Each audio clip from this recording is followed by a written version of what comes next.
Yeah. Hey. Hey. All right. Hey. Yeah, I mean. So we about to take off. Hey. Please do remain calm. About to run against it with a little bit of hot soul. intro, man. That sounds dope, dude. This is the sound first episode like where we're dropping the song at the beginning because we forgot. We have the song like the last two shows and we fucking forgot. We've had it for like 2 weeks. We're assholes. Yeah. We're like now. That's another thing too that's starting now. I mean, he's late, but we're gonna have a full-time producer on the show. So all the time, like you've seen us like forgetting to do shit, forgetting to take a picture with somebody.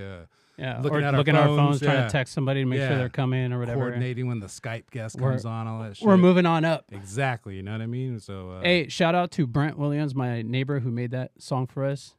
He's at Brent Urban, URBN on Instagram. Check him out. His music's dope. Yep. He did that song for us. Yeah, give him a follow. Thank you, Brent. I am Ben Gonzalez. Over there's my brother. Daniel Gonzalez. All right, this is the Please Remain Calm podcast. We're doing it a little bit differently today. We're going to do a little Q&A session. We don't really have a guest coming in. We decided, we're 11 shows in. Yeah. We have a huge fan base now. We could just fucking, take a victory lap and answer questions. It's time All you got to know us. Yeah, so that's what we're doing. If you're seeing us, we also went live on the old IG. We're doing like the best we can with the framing on that shit. So in the YouTube, if I'm looking over at the side, I'm checking the live. You know what I mean? Yeah. We're excited because Dodger baseball came back. Yeah, we're missing the game right now. fucking- We didn't think that one through. Yeah, exactly. You know what I mean? That was poor planning. Big I don't game. know. I kind of forgot that it was coming back until it actually came back. It snuck Like up on us for this sure, week. but they're Yeah. fucking killing it. Yeah, exactly. We're Killing undefeated it. at this point. That's why I'm rocking this shirt. 2-0, Yep. 8-1, and 9-1 against the Giants last 2 days. Hell Thank you. yeah. And we got Hell Mookie yeah. Betts Yep. for 12 years. Yep. Dude, I'm so used to, sorry, a little Dodger talk. I'm so used to the Dodgers like not signing anyone big Oh yeah. and just like signing like younger guys, getting guys up to the draft, to the farm system, and not really doing any, not winning a World Series. Letting I'm so used people to go. them. I'm so used to them just like winning a lot during the season and then kind of letting us down in the off season. Mm-hmm. That when they signed Mookie Betts full, I felt like a freaking little kid. I felt like, you know what I mean? Like Yeah. I had that like giddy, like little kid happiness feeling all day the other day when they signed Mookie Betts because they remember. never fucking do that. Yeah. And we And got I him. was shocked. And we got him for 12 fucking Yeah, years, dude. 12 years. It's insane. It's fucking dope, man. Yeah. And then you see like his stats afterwards, like his career stats and everything. All right. I can see why Yeah, hell they yeah. did it, man. Dodgers know what's up. Yeah, That's what I'm I'm saying. pretty That's why pumped I'm about rocking the Lucky Dodger shirt. Every game I've gone to in this shirt, they won, except for 2. But the 2 that they didn't win, crazy shit happened. One time I was on the Jumbotron, Oh yeah. but like on long enough where I could film myself on the Jumbotron on my phone, right? So I had a good like IG story with the Yeah. That's always And fun then- when that happens. Yeah, and then the other time we lost to the Angels, but they showed me on TV. Oh no shit. Yeah, they showed me on TV coming like out of a commercial break because I was sitting in The IG girls. the pictures. Yeah, Yeah. I was sitting. A friend of mine, shout out to Erin Darling, another comedian. She, is big social media account. She had us tickets to sit in the social media influencers section of Yeah. one Dodger game or He whatever. didn't even call me. And there were all these like IG models that were like sitting in front of us. I have like this one like Dan Bilzerian screenshot of me Yeah. Surrounded in the by pavilion. Yeah, Yeah. at the Dodger game. You know what I mean? So, That's funny, man. Well, yeah. since we're telling Dodger stories, man, like 2 years ago, 3 years ago, my birthday, Dad had bought me tickets. Mhm. Playoff game. It was an NLDS game, day game, Yeah. on my birthday, right? Yeah. We show up there, me and Bernie, and go up to the freaking gate, right? Field level, dope seats. Yeah. Give them the tickets, and they won't scan. And I'm like, what the Ah. fuck? Look at the tickets. He bought them for the day before. Ah, He got on to buy the tickets while the game the night before was still on, and he accidentally What? bought tickets for that game, right? So I'm like, fuck, dude. I'm telling the guys at the ticket counter, like, hey, this is what happened. It's my birthday. I show my ID, like, anything you do for a brother on his birthday. They're like, hey, go up to the main ticket window and see what they can do for you. So I go walking up there. They can't do anything. So like, fuck, man, I'm going to come back down and just buy some tickets to the game. As we're coming, this car is trying to pass through the crowd, yeah. crowd of people. You know what I mean? Yeah. So we stop. We let this blacked out Escalade pass us, and then he makes like a button hook turn, right? And I go to walk behind him, and he throws a reverse and almost freaking hits me, right? Like I had to dive out of the way. Damn. And I'm like mad dogging the I'm already pissed because of the ticket thing, right? The Yeah. game's already started. Yeah. I'm mad dogging the window, and homeboy rolls down the window. It's Magic Johnson. Yeah. And I'm like, oh shit. He's like, hey brother, I'm sorry. I'm like, oh man. And he parked right there. like in between Loge and the field level, and walked up to him like, "Hey man, you mind if I get a pic since you almost ran me over?" So then, get a pic with him. It's on my Instagram, and then we finally go to the StubHub ticket booth, and the guy gets his ticket like dope ass right behind home plate, field level, or no, it was like front row Loge. Yeah. And we get in there, and I do a little freaking story post, and then boom, they put my story up on the big screen out there too. What a day! I know, it was a From great what started birthday, as and it was my canceled birthday. tickets. Yeah. Anyways, Hey, also that the StubHub office is the move. There's one is across the from move. Staples too. You go in there, they hook it up. especially if the game already started. Yeah. They'll fucking They got to throw get rid the of those tickets at seats. you. And Yeah, their seats were like, I didn't even know you could sit there in Staples Center. It's like, Yeah, oh, no that's the way shit, to this go. is dope. Yeah. that's the way to go, man. It is awesome. You see now, too, nobody can go to the Dodger games, which sucks, but they have cardboard cutouts. I know we're And they debating whether or not offered- doing it. You were debating? Yeah, we're still debating. Yeah, because what is it? How much was it again? It's like it's $300 few- and how for many the games field does that get for you? the dugout. Yeah. For the dugout club. Yeah. I think the dugout club and the home run seats are $300 a piece. So like Yeah. the pavilions in the front, that new front row that they did. Right. But they redid the whole fucking stadium. Wait, too, but for how many games does that get you? all the home games. Oh, so for all the You're home there, games. yeah, So for it the has you. If you don't know, it's a cardboard cutout of you of a picture that you send them, Yeah. and they put it in the seat.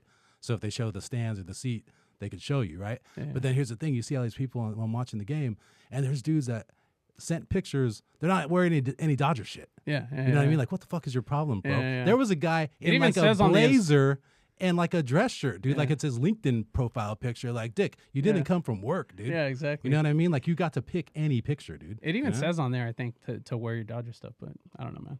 But we were debating it, getting one because like, and also if the ball hits your cardboard cutout, they'll send you the ball supposedly. Really? Yeah, and then we're gonna see if Petey could maybe get, some of the guys to sign them if we got them. I don't know. We're still debating it That's because funny. the other seats are like $150, something like that.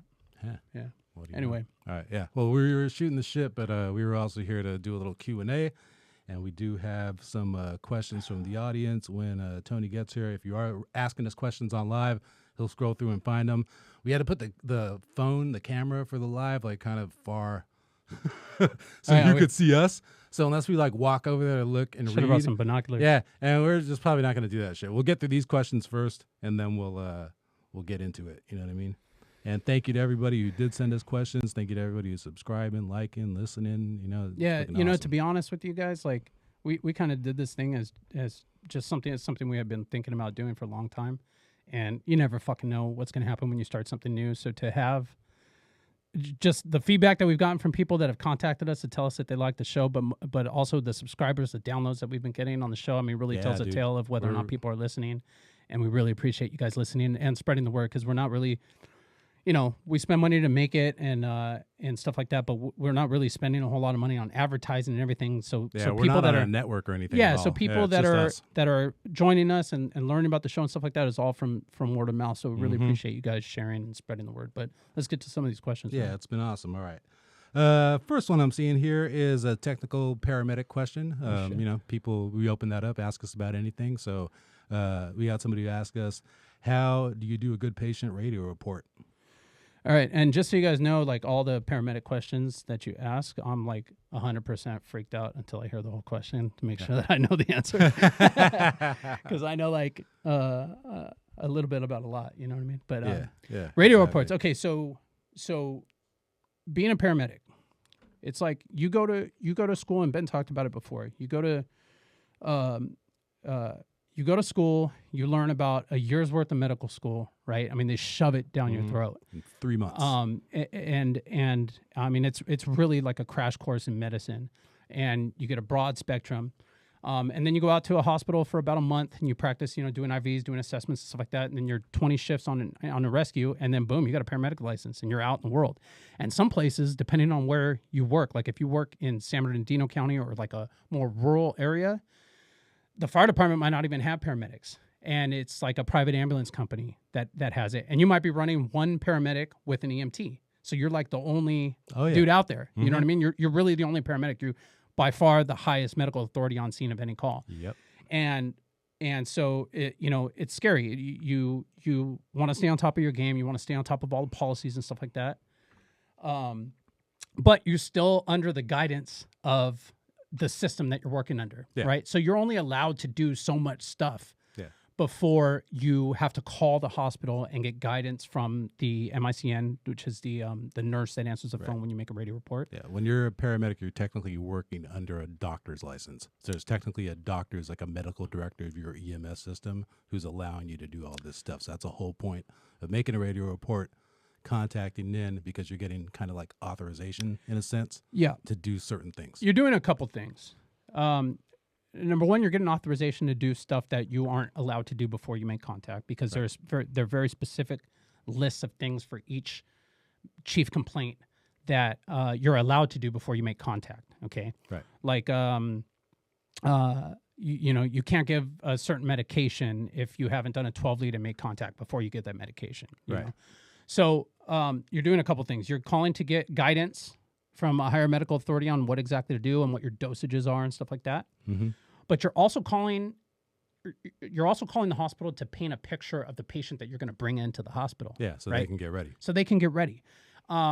Because you could have somebody that was in a car accident that was hit on their door with passenger space intrusion into their door, and they're all jacked up. I mean, traumatically, femur, hip, shoulder, rib cage, flail chest, all this stuff going on the verge of death as a trauma, take them to the hospital. And it's a big deal. You need to have the whole trauma team in there, the trauma surgeon, stuff like that. But you could have somebody in the back passenger side of that same car that's barely even hurt. Right. You know what I mean? So just calling and saying, hey, we got a traffic accident, we got this person with these injuries or whatever, doesn't necessarily paint a clear picture of what the incident is. So any paramedic that you talk to will talk about painting a picture for the nurse. Yeah. Okay. A good radio report is gonna basically paint a perfect picture for the nurse and the doctor so they know what the hell they're getting. And the way I do that, me personally, and the way I teach my interns to do it is I always tell my interns to just, and they teach you this in school too, not to use like big medical terms and stuff like that, to kind of just explain things in layman's terms to people that you're talking to. I kind of tell them to do that on their radio reports. Like I tell my interns, like, just think about like if you went to visit your mom and your mom was like, hey, I had any cool calls lately, and you go to tell her about this call.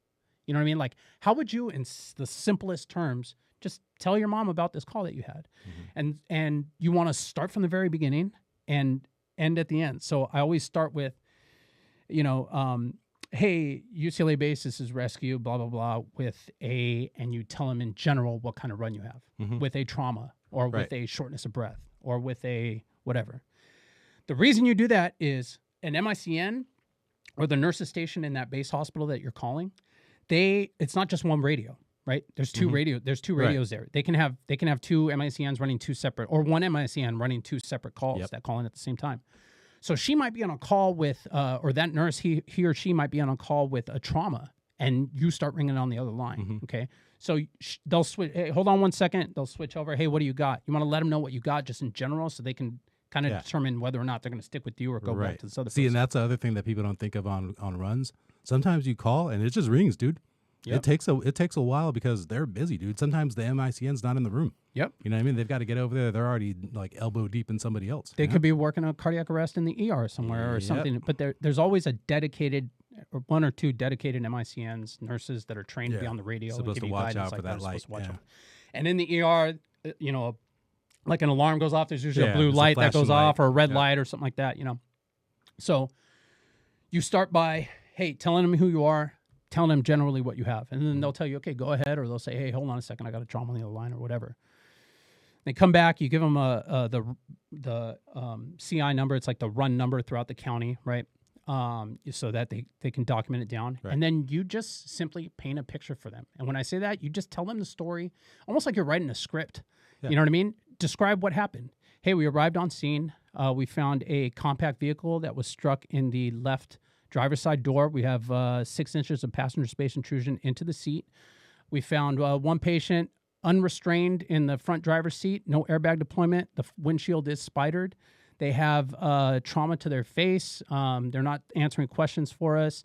We're working on extricating out of the car. Okay.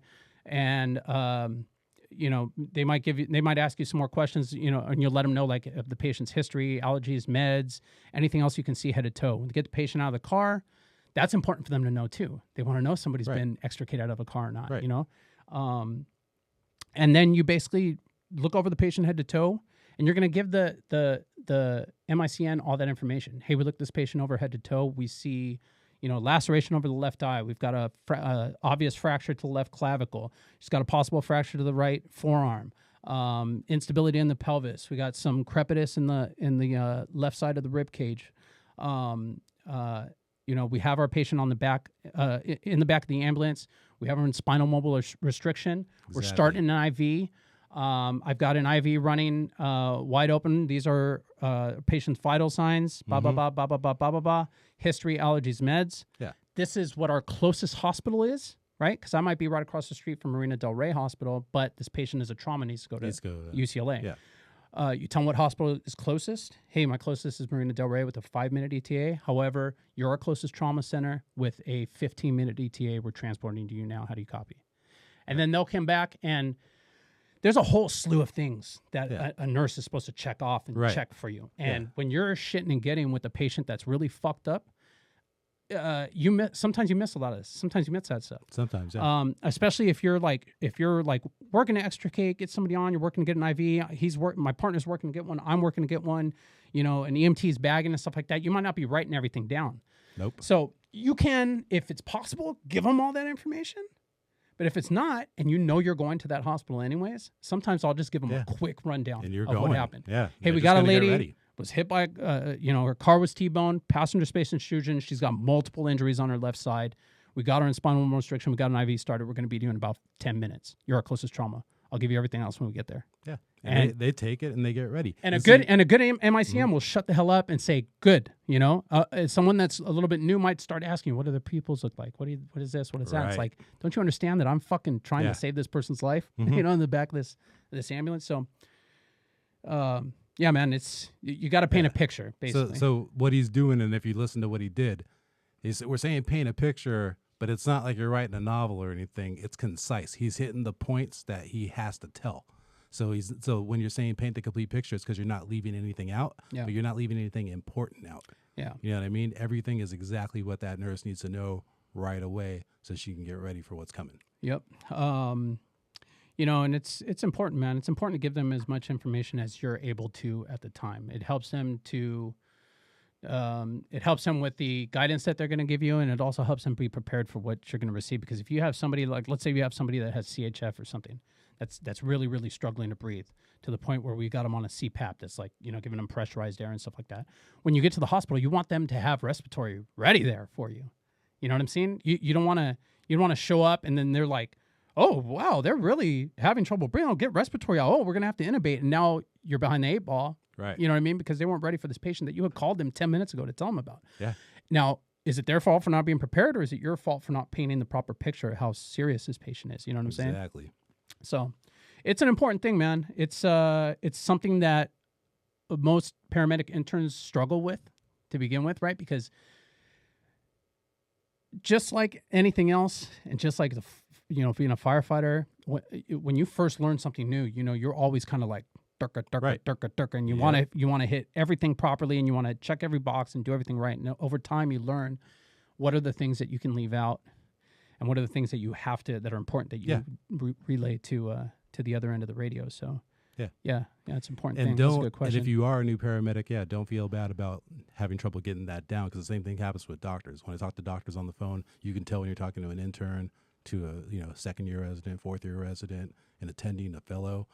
Yeah. They're all having to do the same thing. They're having to learn how to give reports, how to do sign-outs, talk to other doctors, and sometimes you'll put a newer resident on with a senior attending who's like a professor, even a faculty, and you can hear them scared talking to them because they don't want to get chewed. They're nervous about making a mistake. You know what I mean? So it goes all the way down the line. Even if it doesn't matter where you are in medicine, it's part of the job. Yeah, and don't be afraid to tell. Don't be afraid to tell the nurse in plain English what you think. Sometimes you'll have people like, there's a whole list of things that are considered traumas. They have to go to a trauma center. It's trauma criteria, and then there's trauma guidelines. Hey, it's up to you if you think this person should go or whatever. Yeah. But sometimes you'll get people that are like walking through a parking lot and someone rolled out from a parking spot and bumps them, in the parking lot. And then knocked them to the ground, and their knee hurts a little bit, but they're okay. It's definitely not a trauma. Right. When I say you take a trauma and you call something in as a trauma, they activate Oh, this yeah, yeah, whole for trauma sure. system at the hospital. It's not like Yep. you just walk in. I mean, they've called the trauma surgeon down, the RT tech, the fucking pharmacist. It's a whole team Yeah. of people that they call when they activate a trauma. Yep. And it's tracked by the county and all this shit. You know what I mean? So it's a big deal to activate Right. a trauma. So if I have somebody like that, I make it clear to them, hey, I do not, and I'll say it in plain English, I do not think this person needs to be a trauma. Right. You know, they have minimal injuries, it's low speed, blah, blah, blah, but I'll leave it up to you. You know, and sometimes they say, yeah, go to the MAR, go to the closest, or, you know what, let's just bring And them that's here a to good me or whatever. MSCN. Yeah. But, Exactly. you know, that's pretty much the goal of a radio report. It's just make clear and paint a good picture of what you're bringing into the hospital. All What's the right. next one? Did either of you have totally different career plans at some point in your life? Yeah.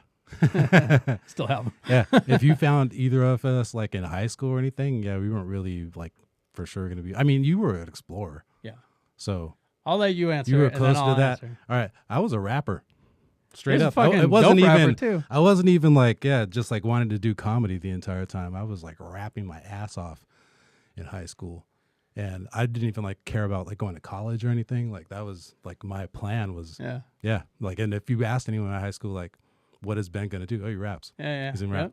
rap. No, that was it. So how did comedy come up, dude? Because from the outside, from my point of view, that was like out of fucking left field. But that's comedy. the thing, dude. I always loved comedy. Yeah. And always like inside was funny. Right. And wanted to do it, but I was fucking scared, dude. Yeah. Scared of bombing, eating shit. Because this is the thing, like, and that's the thing too. Like, well, how can you like be rapping, but then you're gonna be scared of comedy? It's two fucking completely different things, Yeah. dude. The way you put yourself out there for stand-up comedy is completely different than any other like live performance or whatever. Like if you're singing, like acting, singing, anything like that, dancing, you're doing something and people are kind of like watching it and they Yeah. appreciate it, but you don't need to get like an immediate visceral reaction. At the Yeah. end they'll clap or something and that's it. You did great, you know? Yeah. Comedy, you're not doing shit. You're just talking. It's actually like obnoxious. Yeah. You know what I Yeah. mean? Because you're like, and it's like a room of strangers, and if they're not feeling you, like you're dead out there. Yeah. You know what Yeah. I mean? It's like it's a unique kind of like brutality. Yeah. It's like, it That seems doesn't like exist. a brutal feeling, dude. Like being Yeah. up there when you're bombing. Yeah. You know? So Yeah. I mean, like after you do it a few times, you'll get over that, Yeah. and like fuck it, it's actually like good for you. You know what I mean? Like I still Yeah. like bomb once in a while, like once a month or so. So fuck it. But at first, it just looms over you. Like I can't do that shit. Yeah. I'm not gonna do that shit. Well, see, to Yeah. me, dude, like that's like the doom. That's like everybody's doom, you know, being scared of trying something new. To Oh, me, yeah. like as you get older, like when you're a kid, your mom forces you to play, you know, t-ball or whatever, and you never did it. You're fucking scared, and you don't know what the fuck you're doing. Yeah. People don't laugh at you though, because Yeah. you're a little kid. You're supposed to not know. Right. As you get older and you get settled into something that you're kind of good at, your job or your hobbies or whatever, Right. starting something new is fucking scary to people. You don't want to be bad at something again. You know what I mean? So when you did it, especially comedy, man, like, because even me, like, I've seen you up there, and I've thought too, and when we interview with like comic friends of yours and stuff Yeah. like that, it seemed like always like a lot of their trigger points of like how they got started was like I was watching people do comedy, Yeah. you know, and thought, fuck, I'm funnier than that guy. You know what I mean? Exactly. And Everybody goes through that, dude. And I've thought that a couple Or you're the times. funny guy at work. Yeah. Mhm. But fuck, man, I don't know if I could do it. I've been on stage. I've Yeah, that's what I'm saying. plays all over the place. Yeah. It's a different kind Yeah. of thing. dude. And like I'm shy too. Yeah. On top of that, Yeah, you know yeah, what I yeah. mean? People Well, know that- me, know that I'm shy. Yeah. You know what I'm saying? But then they're like, "How the fuck do you do that?" Yeah. It's just I don't know. I'm weird, you know. Yeah. Like yeah. It's just and there's a later question that we'll get into that more. But For me, I always knew I was going to be a fireman, man. Just Yeah. like literally, but it wasn't even like I want to be a fireman. You know what I mean? Like in my brain, that was always what I was going to do. I never thought I was going to actually be anything else. yeah. Even when I played baseball, you know, you have that natural fucking like fantasy of like, oh, Yeah. hey, I'm going to get drafted or I'm going to go to fucking college and get drafted out See- of college or something like that, you know? When I was a kid, I thought about being a fireman, like how we would think about playing baseball. Yeah. Like oh, that'd be cool or whatever. But Yeah. I didn't think I was gonna do it. I just See, liked that my dad did it. I thought it was cool. And You it know what I was mean? just locked in my brain. Yeah. Oh, that's what you do. And so getting into like high school and then being an Explorer Scout with LA City, just kind of fed that a little bit. And then Mm-hmm. graduated high school, was like, it was like, okay, Santa Monica College, go to fire science. And it's kind of funny, man. I told this story the other day, like Venice High, class of 97, class of 96, right? Right. And fuck, I lost my train of thought. Oh, I got a Santa Monica College fire science story too. The fuck? Oh, the yearbook. So in high school, I was fucking Mr. High School. Okay, I was fucking into everything in high school, dude. I played football, baseball.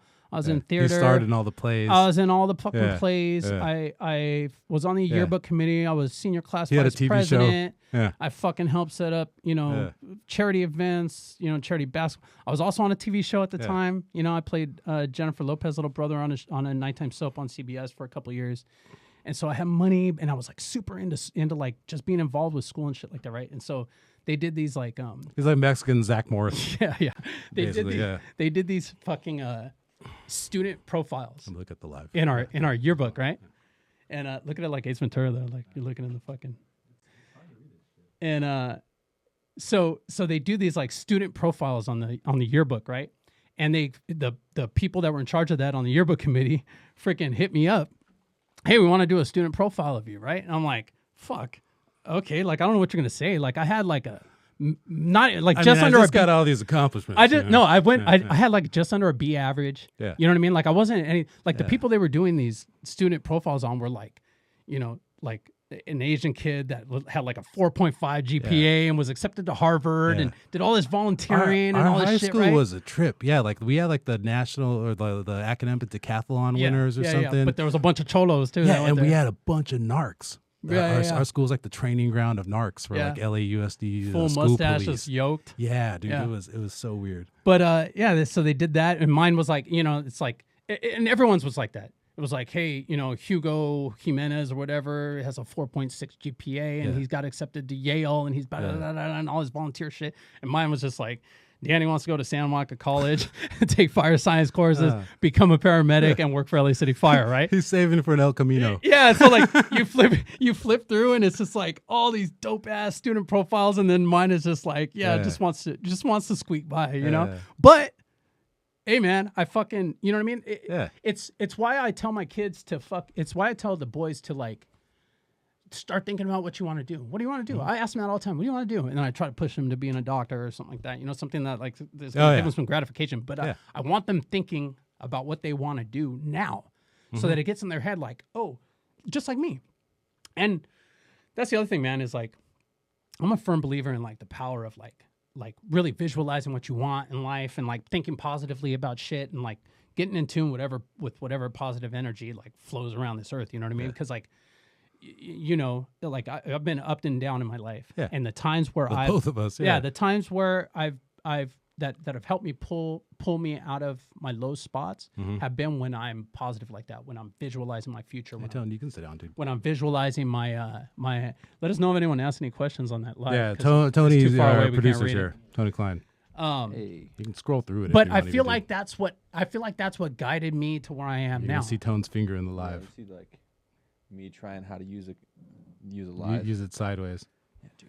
See, Tony hasn't gone live at all. He's not annoying. So like for me, that's what guided me to the point that I'm at. Is just this like never ending thought. I never thought for a second that I wasn't going to be doing what I'm doing. Right. And of course that doesn't work. Of course it doesn't work for everybody. I know. Of course it's not fucking, I know it's not magic or anything, but all I can speak about is me personally. Everybody's different. Everybody has their own experiences and shit like that. But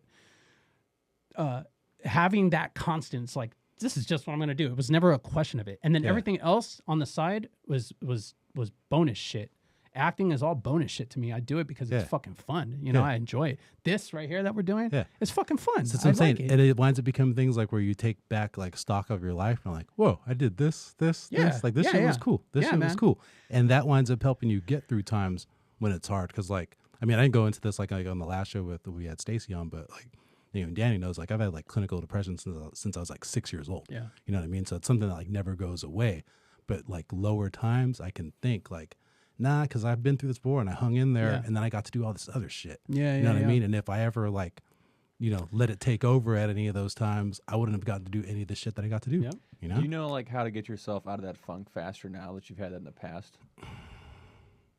Kind of. It's more like of a thing of like awareness. Yeah. If you're aware that you have it as a problem in your brain Yeah. that you can always go to, Yeah. and it will just always be there if you're triggered for it, Yeah. then you can kind of be aware of when you're being triggered and when you're going there. Because a lot of the time, at least for me, it's hard like to not speak in generalizations for this shit, but a lot of the time, you jump on that roller coaster. It's depression time. Yeah. You're gonna fucking be depressed. You know what I Yeah. mean? And you go for it, and that shit happens for a lot of people. You also have So- habits that it triggers too, Yeah, man. Like shit'll exactly. trigger. In my opinion, dude, our lives are run by our fucking habits. Yeah. You know, even like the times when I went to pull myself out of whatever fucking dark spot I'm in, what really has pulled me out is that I look at it and I think, fuck, I don't even enjoy what's going on in my life right now. I don't even enjoy it. I'm just doing it because it's my fucking habit. It's a habit. The Sometimes, shit that I'm doing. Yeah. Like I just have to train my brain to stop this Yeah, to fucking change it. habit. You know what I mean? And a lot of people aren't willing to.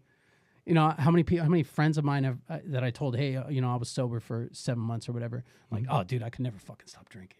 You know what I mean? Oh, Like, yeah, no. yeah, you could, dude. Yeah, you could. Just fucking stop. Yeah. You know, and then when you do it and you realize how fucking good you feel, how or whatever difference it makes, you feel that, and then you tuck that back in the back, and so when something like that comes up again, you remember, okay, fuck, you remember the last time this happened, I did this, Yeah. and this is how it felt. Okay, maybe I'll Right. do that this time. So Yeah. So like to answer Tony's question, like when you can feel it kind of coming on, because I mean, like I have personal things happening where it can always just kind of like trigger, like a birthday coming up, like Yeah. that's like a trigger for people. You can kind of like just know, like, nah, this is my brain yeah, fucking with me, and I can do shit to Yeah. Yeah. do something about it and actively get off the bus. You know what I'm Yeah. saying? Yeah. It's a trip for me too, man. With that question, like, did you ever want to be anything else? Is like, since I just kind of knew that, like I thought my whole life this is what I'm gonna do, and it just kind of fucking happened. Like I did the things that got me Yeah. to that point. Like I got myself out of the fucking fire department. Right. Everyone always says that, oh, your dad was on or whatever. My dad didn't help me out, other than being a fireman and giving me some If drive that was the case, I'd be on. to want to do it. He didn't help me Yeah. at all to get on the fire department. Yeah. I passed paramedic school. You know what I mean? I did all these things. Yeah. I did them. You had to go to the shower, yeah. But what's a trip is that since I knew the whole time and went and I just kind of fucking did it because I knew that's what I was supposed to be doing. It's like I never really I don't fucking love this job.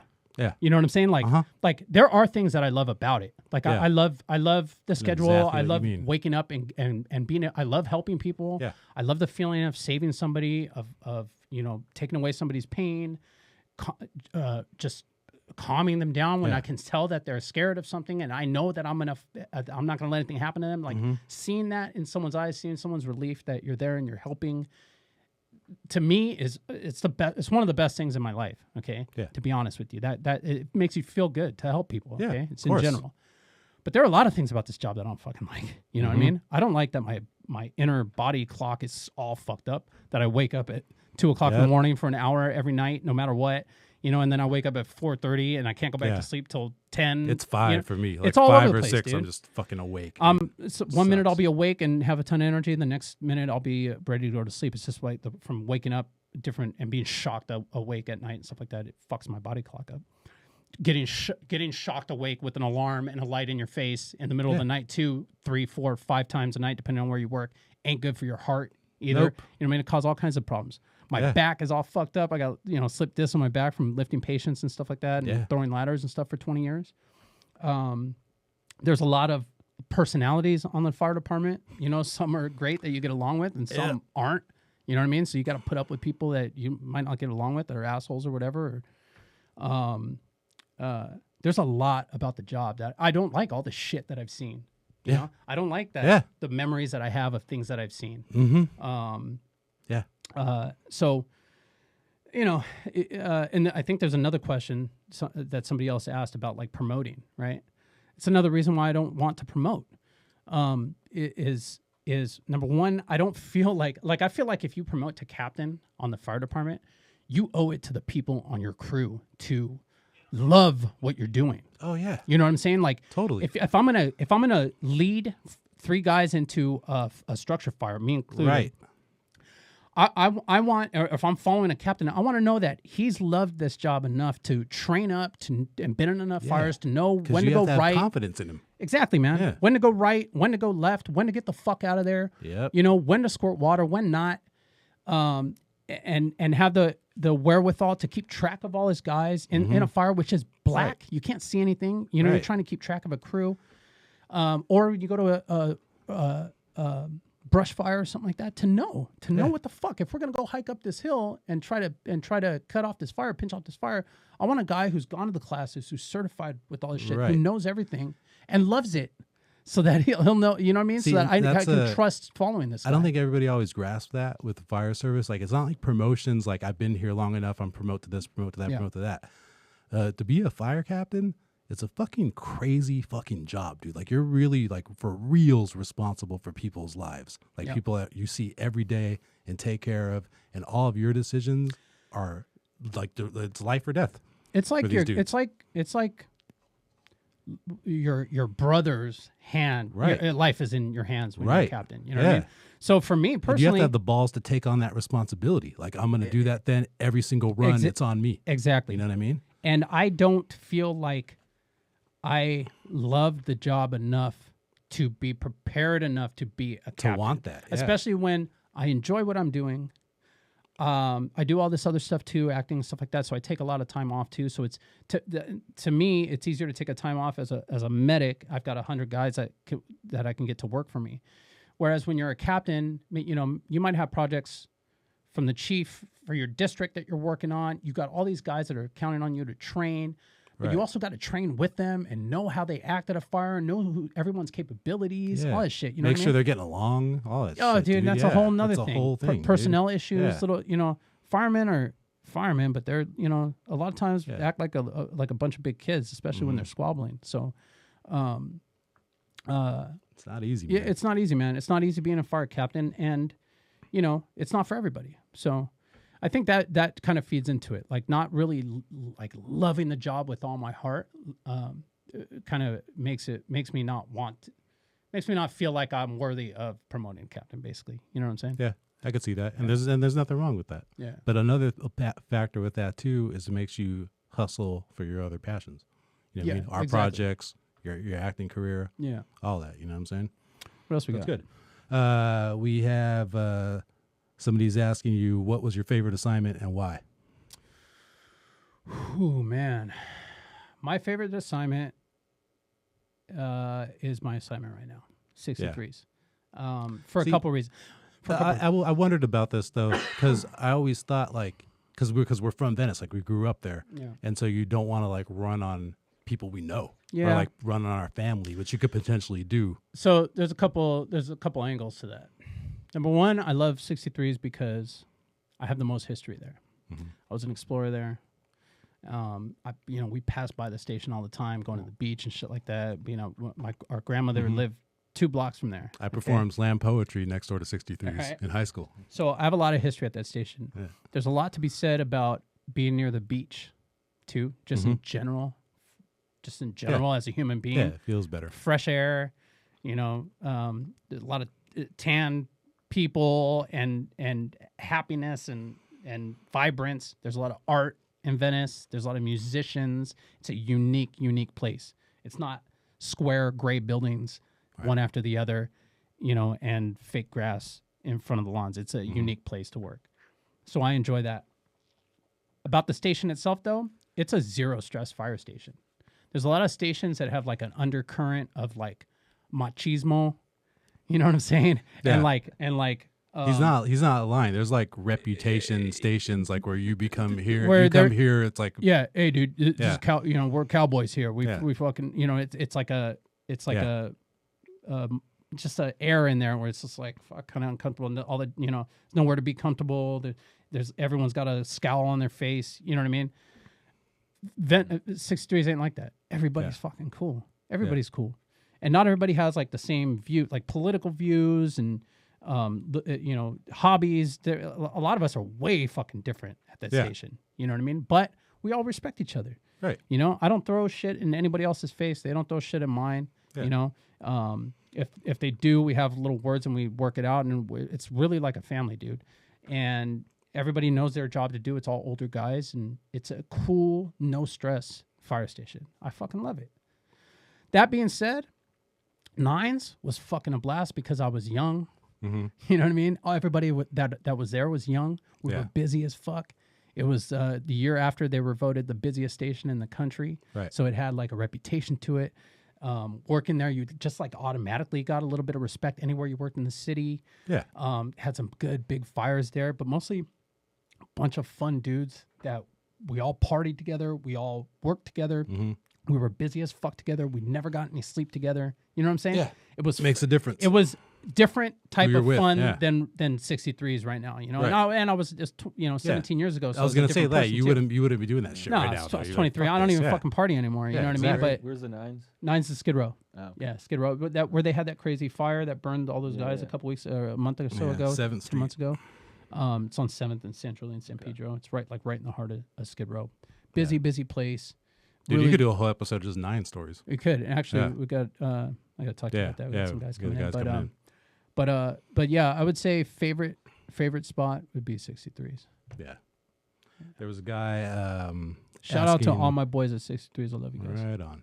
You can follow their IG page too. Oh yeah, 63X the C. I run that page. A guy asked, "Is anybody still doing comedy from when you started?" He's guessing that I started 8 years ago. I think I started 9 years ago. Yeah. Tony, you started a little after me, right? I think we started around the same time. Yeah. I was 2011. Yeah. Yeah, it'll be 9 years this year. Oh, so October. there you go. Tony. There's one person. Yeah. For some reason, I thought Tony started that after me. Mhm. The only other people, there's really, honestly, like, besides Tony, like 2 people I remember starting comedy with that still fucking, like, perform now. Maybe 3. Hunter Hill. He features for Liza Schlesinger. Yeah, So nice. he's done good for himself, you know. Yeah, I think you're right, dude. And I want to say... And everyone else was doing stand up before we even got into it. Yeah, pretty much, or after, Yeah. and Hooter Moreno. He's his dad's Martin Moreno. Toured with Fluffy. Oh, He's yeah? like Fluffy's co-host. But Hooter does a couple podcasts. Is his Shout real out name Hooter. Hooter? Yeah, it's a Martin Jr. Oh, okay. Yeah, but he's I don't know. He's It'd be Hooter. dope if his name yeah. was Hooter. Yeah, he's got a podcast. Could have gone pro, and I think Yo Yo Yo is one that he does with his dad. But other than them, yeah, everybody was either like a couple years before me Yeah. or a couple years after me. A lot of attrition in comedy, huh? Like people that, Fuck that are yeah, around yeah, for a because little it bit. and sucks. they Like gone. people Yeah. will just like get Yeah. enough of it after a while. And the interesting side note on that is I actually took 2 fucking comedy classes when I started. Like Yeah. I read a book and I'm like, all right, I'll go. And after I bombed, I was Yeah. like, oh shit, because here's what happens. Like you either everybody feels like they want to start. And you usually do okay Yeah. when you first start. 'Cause It's you've your got first jokes that time, you've and had for everybody, years, yeah, yeah. and it also like everybody's being nice because Yeah, it's yeah, your yeah. first time and shit. And a lot of times, well, here's another side note: is there's like a whole like kind of like economy to prey on you as a new comedian that you're Yeah. gonna bring in audience and shit because it's your first time, Yeah. right? And we can get into that later. But so like the audience might be kind of soft on your first set. You think you do good. So, but after a few times, you're gonna do some real shows. You're gonna fucking eat shit. Yeah, You know yeah, what I mean? sure. Or do some crappy mics. And like, all right. So most people will just quit after that. Either that happens, or you'll decide, I still like this, but I don't want to bomb. I want to get good. And Yeah. that's what happened to me. So I'm thinking like, okay, I went to a comedy class. I did that. Nobody in that class did any comedy Yeah. ever afterwards. They did the one show for Yeah. the class, and then I never saw a single person on anything again ever. Yeah. Right. So then I don't know, like another couple months later, I'm thinking like, oh, you know what? I think I should take this other class because it was like supposed to be like a better comedian. And I feel like I learned a little bit more stuff from that second class, Yeah. but it was stuff that like I couldn't use then because you can't really use it when you're new. You can use it after you get good or after you get some jokes in, Yeah, but it's not shit okay. that you can do if you don't have any jokes yet. You know what Yeah. I mean?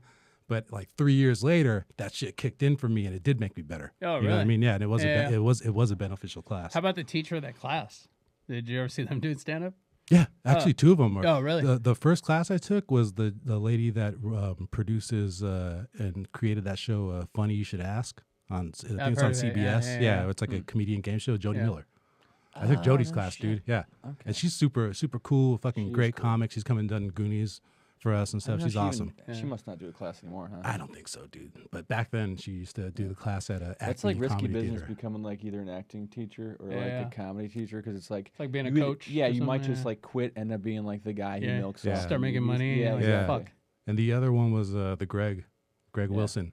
And Greg Wilson, yeah, he's got credits. He's done stand up on a bunch of stuff, and he has a lot of acting credits too. Yeah. Yeah, he's like kind of like you, like a bunch of like network Little shows where he things, does he has an episode on all these a bunch of series. Yeah. Right.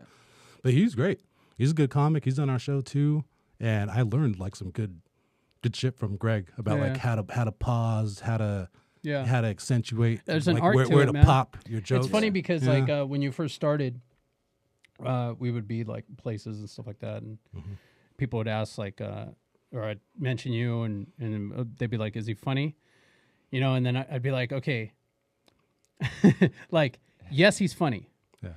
Now, I've seen his performance like the last 8 times that he's performed, so I've seen the same jokes. Yeah. So, you know, he's funny, but you got to take into account like this is like in the very beginning. right, You know what I mean? right. I'm like, you got to take into account like there's a difference between being funny in a conversation Yeah. and popping out with like a one liner and everyone fucking Yeah. cracks up and you drink Right. your beer and you fucking do a voice or whatever and you're funny. The funny guy at the party.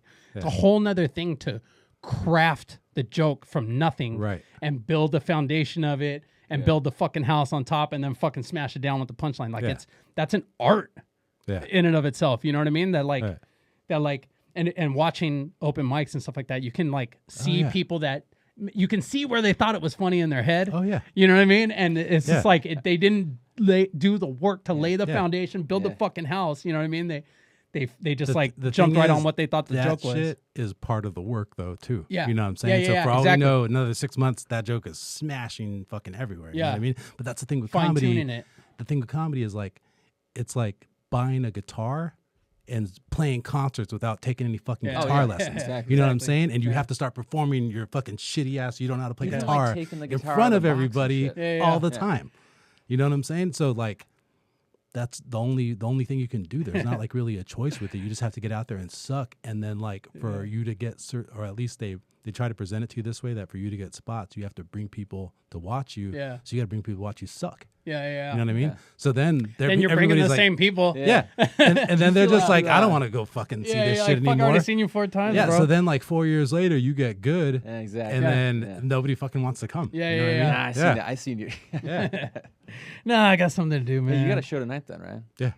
How you feeling about that? Actually, you know what's funny, man? Like me and Elliot, engineers, does stand up. Also, we were talking about nothing's happening like the last few months, Yeah. right?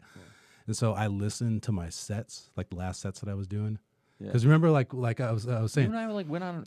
we out were to starting to go out and Fresno. do Yeah, we're shit, doing a lot of right? shit. Yeah, Yeah. because I had a back surgery. Yeah. I had a car accident, back surgery, so I wasn't really doing comedy for like all of like 2019, basically. Like Yeah. my show I would do, but I was just a host, like 8 minutes, and that was it. I couldn't like really headline anywhere. My fucking back hurt, dude. Yeah. You know what I mean? And like sitting on a stool or standing up, and it's like half an hour. I was like, fuck this, Yeah. dude. Yeah.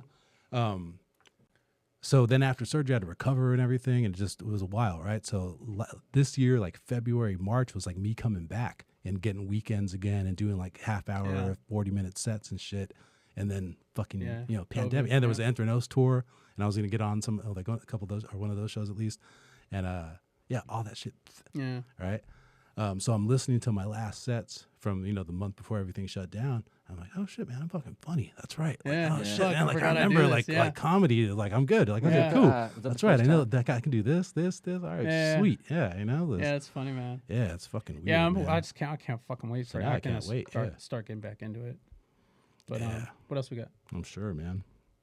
I don't know. We like never looked at the live. Sorry, I checked we'll the get live. I better. didn't see anything on there. I don't know At the- if anyone's on we'll there. get better at it. I'm actually on the live. I don't see anything else. Oh, okay.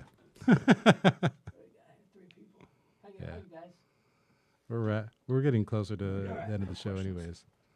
How much time we got? All right. Hey, what is your reaction when someone is unruly or an ass when you are called to help? Fuck him up. No, I'm just playing. Yeah, dude, that happens every day. Yeah. Okay, every day. Mm-hmm. When I was at Nines, it was every fucking patient. Every patient. Yeah. Every patient's high or Yeah. or and didn't call you. or has mental illness, Yeah. you know, and didn't call. Yeah, it's somebody else that called, Mhm. and they're doing this thing that they're doing. They do it all day, every day. Yeah. So It's like you're coming to harass them. what do you do? Well, it really depends on what's wrong with the patient. If they're fully alert and oriented, they answer all my questions appropriately. Their genitals are covered up, and they're not hurting anybody. See you, sir. Peace. Yeah. Have a good Go day. about your day. Yep. Sorry to bother you. You Yeah. know. Or if it's somebody laying on the sidewalk, you know, we'll get that sometimes. Hey, there's a homeless guy laying in front of my gate on the sidewalk. Mm-hmm. Hey, sir, you okay? Yeah, I'm fine. All right. Do you need our help? Nope. All right. Anything bothering you? Nope. All right. See ya. Leave him alone. Yeah. I don't do anything. Yeah. You have every right to sleep on that sidewalk. Mm-hmm. And that happens a lot, dude. You get all these calls all the time where it's man down, and man down is literally that. Just somebody laying there. laying down. They're usually And then I got 99 times they're asleep. They're fine. Yeah. Yeah, you just wake up. Especially Yeah. with the homeless problem that we have in LA Yeah. and Venice and Skid Row are the two main homeless areas Yeah. in LA. But you know, I tell the homeowner, hey, you know, talk to your city councilman about this. Maybe they can get Yeah. these people off the street and into some housing or something like Yeah. that. You know, It's another upcoming. but we episode. can't tell him not to lay there on the sidewalk. Yeah. But if somebody's just being an asshole, they are getting arrested in custody, something like that. You know, a lot of those guys are because the cops will call us out if they suspect somebody is overdosed, Right. if they're high on something, Yeah. if they're drunk. Mhm. You know, they'll call us out because they're technically altered. Yeah. And Or they can just say my chest hurts. yeah, and they used to put them in. They used to put them in like the drunk tank and stuff like that back in the Mm-hmm. day. But then people died in there, and so they don't do that anymore. So anybody has anything medically wrong whatsoever, they call us out. And if LAPD calls us out, they get a paramedic rescue, and we show up. And if they're in custody, we take them to the hospital. There's no ifs, ands, or buts about it. Go to the hospital. They get medically cleared at the hospital, and they go to jail. So if the cops are with us, we let the cops handle it. Yeah. We'll let the cops restrain the person. They're trained to do that. Right. I always tell people when somebody gets squirrely with me, like they want to fight, right? And there's no cops there, and it's like just me and my partner. I will physically hold on to their wrist, right? Get wrist control and hold them, and I'll tell them in plain English, "Hey, man, do not swing at me. Do not try to hit me. I am not a cop. I'm not trained to take you down lightly, man. Don't fight with me, okay? Or we're gonna fight." Yeah. It's very rare somebody like continues to fight after that. Yeah. And if they do, I'll try to leave them alone, man. If Yeah. they try to swing on me, I'll try to get away. But if someone actively fights you or hits you, you have to fight, dude. If the cops aren't there, like I've gotten in fights with people. That's How many fights I've gotten like, dude, on a run fight? 3 in my career. What's your win-loss record? Yeah, I'm 2-1. I've been kicked in the face, you know, trying to put someone on the gurney and restrain somebody down. They get their leg out, out of the belt. damn And it. said he kicked me square in my face, knocked my glasses in the sand. Right. I had a guy in the back of the rig. He's out, and I'm putting EKG leads on him, and he grabs my arm, grabs my shirt, pulls me close to him. I'm trying to push him off. He's high, and I'm pushing away, trying to push away, and he starts swinging at me in the head. So, you know, you have to protect yourself, and you call for PD. There's different levels of how to call for help. You can have LAPD if it's a known area where you have issues. You can have LAPD meet you at the call. There are different levels of severity for them. You can call for backup if you have somebody that's belligerent or something like that. That's you know, you can see you might be having a problem with them. You call for backup, and they'll send one unit, lights and sirens, and then anyone else that's in the area will show up non-emergency. And then you have a help call. Yeah. When you put out a help call, that's when you're fighting with somebody pulled a weapon on you, whatever, something where you need help right now. Fire department needs help. They send the closest fire rig, so you'll get an engine company, you'll get the battalion chief, you'll get a couple of LAPD cars, emergency. A lot of times you'll get the helicopter going over. Really? You'll get every other police car that's in the area Yeah. that's not on a call or something like that will come to help you. So it really depends on like the level of severity. If someone's Have you ever done that? fuck yeah, Alerted that? oh yeah, dude. Yeah? I've had people pull knives on us on scene. Yeah. Me and Ferrer pulled up to a call one time. The guy was sitting out in front of his house. He started grabbing rocks from his flower fucking bed right there. serious? Was chucking rocks at us. Me and Ferrer hiding behind the rig. Call for help, waiting. Nobody's coming. This guy's chucking rocks, and me and Ferrer were like, Ferrer pulls his glasses off and goes, "Fuck it, man, let's go." And we were right about to just bum rush this dude, and take him down, and then the cop showed up. God damn. But that's the thing. That's the thing with being in this profession is you really don't know what you're going to show up to when you get to a call. You man. don't. Yep. And it's another reason why it's so difficult to be a fucking cop, man. Because most of the time when I show up, people fucking love seeing the fire department. Oh, yeah. They know we're there to help. And even when somebody's like agitated and they're MFing the cops and MFing, if I show up and I go, hey man, what's going on? Yeah, All right, they'll hey, just start telling you. Yeah. Hey, let me help you, bro. Let me help you. Yeah. And I'm kind like that to someone. A lot of times they're such an asshole all day that everyone treats them like shit. Right. You know what I mean? Maybe they deserve it. I don't know. Yeah. They probably do. Yeah. But if I show up and I'm nice to It's them, just a change, It's just a a change. pace, And like, yeah. okay, this guy's nice. All right, I'm gonna talk to him. I'm cool Yep. with him. You know, that happens a lot too. But That that's why I goes said back now to what the original question here was of how you handle that. That makes a big difference, yeah. dude. So that's but that's it. It really Your depends on the. approach It really and depends on the patient. patient. Yep. The patient, how I'm going to handle it.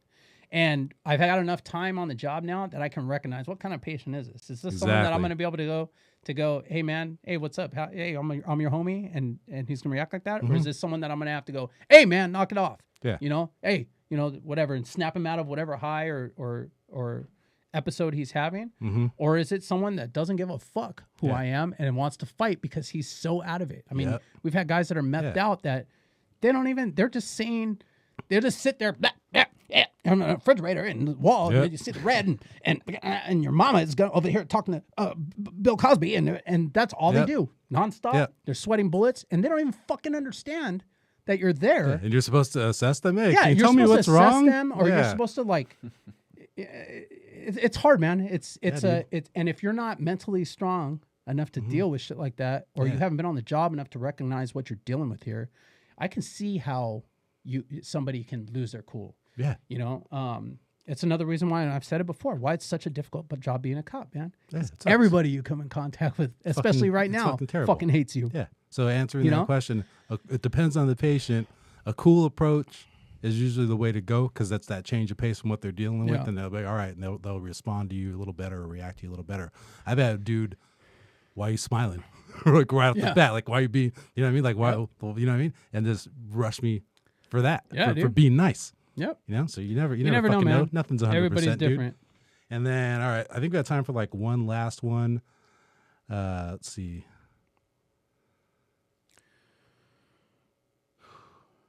Let's see here. How do you de-stress after a call, and what are other tactics to relieve stress after a shift? Margarita?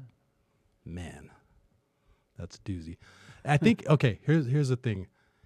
The longer you work, you kind of get less stressed after calls because you see so many fucking calls that you get more used to them. At this point, the only things where it kind of like still bothers me after the call is shit that happens to kids. Yeah. Anything that happens to little kids, so we'll get a bunch of shit where it's straight up child abuse. Yeah. And that's the shit where you're like, Yeah, man. why, dude? You know, Yep. you know, how does that happen? How does that exist? I think for me, one important thing is staying fit, working out. You know what I mean? It's a stress reliever. Just working, running every morning. Oh, for sure. You know what I mean? You know, a lot of people handle stress way different. Oh, look, it stopped. A lot of people handle stress a lot differently.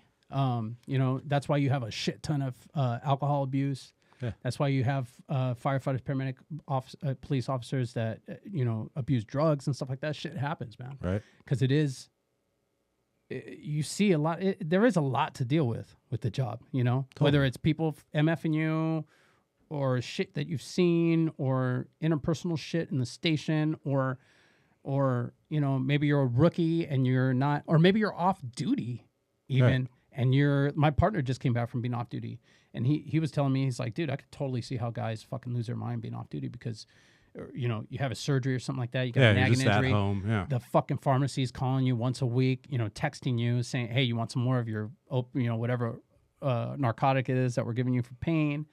You know, Yep. maybe you're home, you're not used to being home, or you got issues with your wife and shit like that. There's all kinds of different fucking stressors that go along Right. with being in this job. You just have to find, it's different for everybody, man. I know guys that fish. I know guys that have animals, you know, on their farms because they live in a rural area. I know guys that have horses, you know, that Do you garden. still shit like that. find yourself getting stressed out though hard after some calls? I don't stress about fucking anything these days, dude. Right? You know what I mean? I don't. I Yeah. just nothing is that important to me. Like I've been through enough shit in my life Yeah. where I don't fucking worry about anything, man. If, And don't let that thing make us sound like we're being callous with this, because you still will, like, shit will register where you're like, fuck, that was crazy, or that was gnarly, that's horrible. You know what I mean? But I wrote a poem last year that I put on my Instagram, Oh, yeah. on my IG live, that kind of touches on that. Like, because I think there are things, obviously there are lots of things in my fucking mind that will be there forever. Yeah. And sometimes when I close my eyes to go to sleep, I can't. I start thinking about that shit. It's hard Yeah. to sleep. It's really hard to that's sleep. another stress relief that you listed, though. You But wrote about it.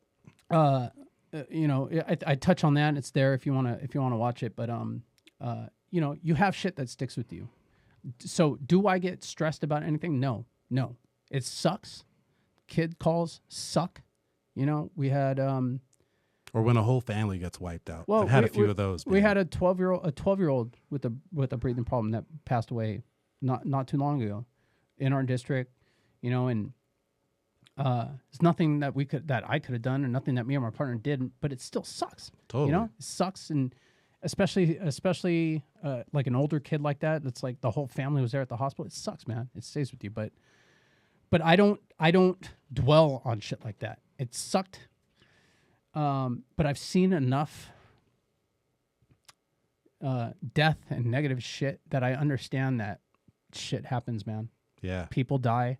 It's not it doesn't do me any good to let that shit weigh on me and drag me down, especially when I have 2 little boys at home Right. that I love with all my heart, and my wife, you know what I mean? Like, so being home, exercising, you know, smoking a joint every now and then when I'm having trouble sleeping or whatever, just to fucking relax. I don't really drink anymore, but you know, everybody has their different ways of dealing with that stress, and it's different for everybody. Yeah. You know, me, I just try to stay fucking positive all Yeah. the time.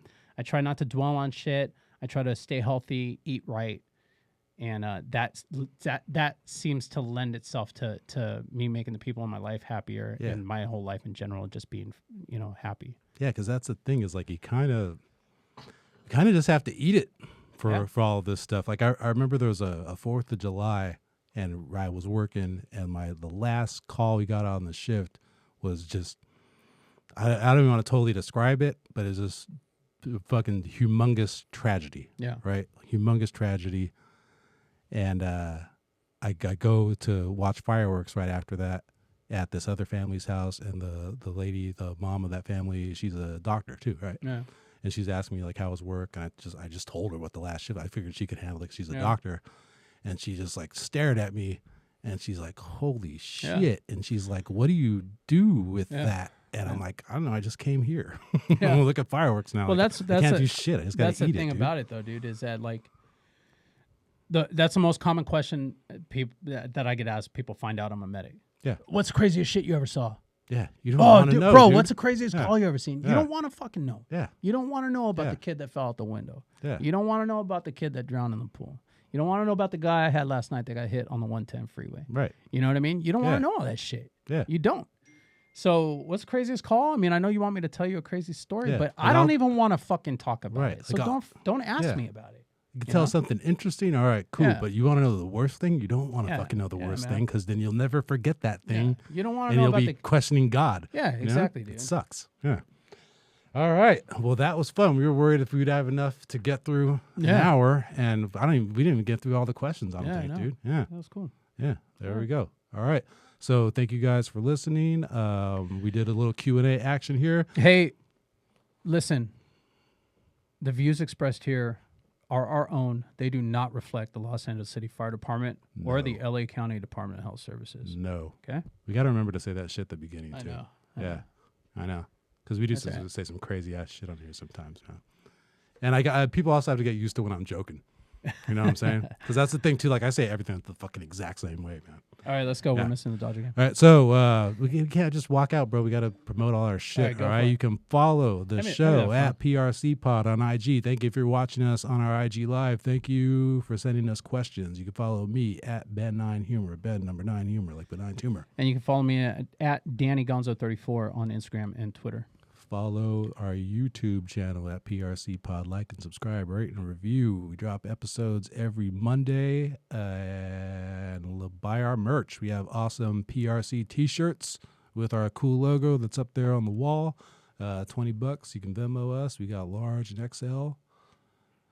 And that's it. Got a show tonight. It's going to be on Twitch, the Hempers Club. Hemp with an H. Hey.